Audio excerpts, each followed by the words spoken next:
문재인 케어에 대한 폐기 방침을 공식화한 윤석열 대통령은 건강보험 제도 개편을 정의의 문제로 규정했습니다. 이 도덕적 해이가 다른 선량한 보험가입자들에게 피해를 주기 때문에 그거를 없애고 우리 이 보험 제도를 정의롭게 다시 만들겠다는 뜻입니다. 윤 대통령은 보험 혜택 축소와 병원비 증가를 우려하는 질문에는 크게 걱정할 필요 없다고 말했습니다.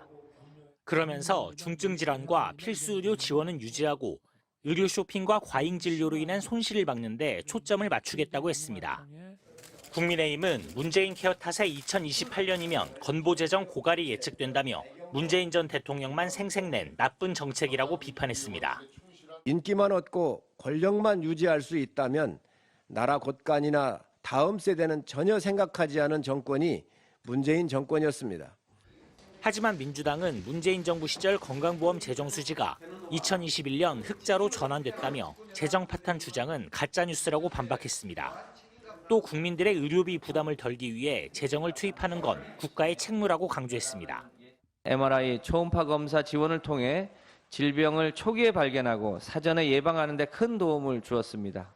정부는 건강보험의 보장성을 약화시켜 국민 건강도 각자 도생으로 내몰 일이 아니고 윤 대통령을 향해선 오바마 케어를 폐기하려다 저항에 부딪혔던 트럼프 전 미국 대통령을 꿈꾸는 것이냐고 쏘아붙였습니다. 또 자기 회사까지 경영했던 김건희 여사가 월 7만 원의 건강보험료를 냈던 건 공정하냐고 꼬집었습니다. 국민께 답해야 할 것은 따로 있습니다. 60억대 자산가인 김건희 여사가 건강보험료를 월 7만 원 냈던 불공정한 현실을 어떻게 바꿀 것입니까? 민주당은 건보급여를 부당하게 챙기는 이들부터 단속하고 현실에 맞는 보험료 조정부터 나서라고 촉구했습니다. MBC 뉴스 박윤수입니다. 앞서 보신 것처럼 대통령이 직접 나서서 폐기 선언까지 한 이른바 문재인 케어. 과연 어떤 정책이었는지, 그리고 실제로 건강보험 재정을 악화시킨 원인이 맞는지 이준범 기자가 따져봤습니다. 이른바 문재인 케어는 건강보험의 보장성을 대폭 강화한 정책입니다. 미용이나 성형을 제외하고 질병과 관련된 모든 항목들의 건강보험 혜택을 주겠다는 겁니다. 특진비라 불린 선택진료비가 사라졌고 MRI나 초음파는 보험 적용이 되는 대상을 확대했습니다. 이 같은 보장성 강화 정책은 2005년 노무현 정부 시절 시작돼 이명박, 박근혜 정부 때도 이어져 왔습니다. 아픈데도 돈이 없어서 치료를 제대로 못 받는 일이 없도록 하겠습니다. 그런데 이런 보장성 강화 정책이 건강보험 재정을 악화시켰다는 게 이번 정부의 판단입니다. 특히 문재인 케어가 실시된 지 다음 해인 2018년 건강보험이 적자로 전환됐다는 겁니다. 코로나 영향으로 병원 방문이 줄면서 2021년부터는 흑자로 들어섰지만 당장 내년엔 적자를 낼 것으로 예상하고 있습니다.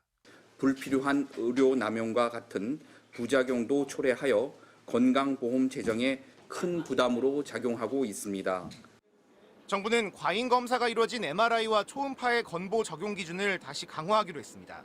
하지만 완전히 폐기하는 수준까지 가기에는 현실적으로 어려울 것으로 보입니다. 저희가 그동안 이용하던 것을 다시 후퇴하겠다는 건 전혀 아닙니다.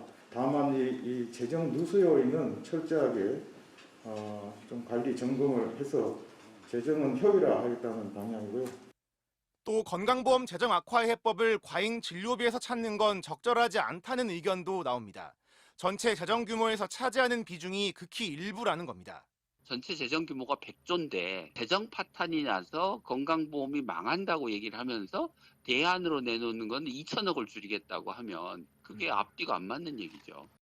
의료비 지출이 높은 고령층이 빠르게 늘고 있는 사회 구조의 변화가 보다 근본적인 원인이라는 지적입니다. 하지만 이에 대한 장기적인 개편 방향은 아직까지 마련되지 않고 있습니다. MBC 뉴스 이준범입니다.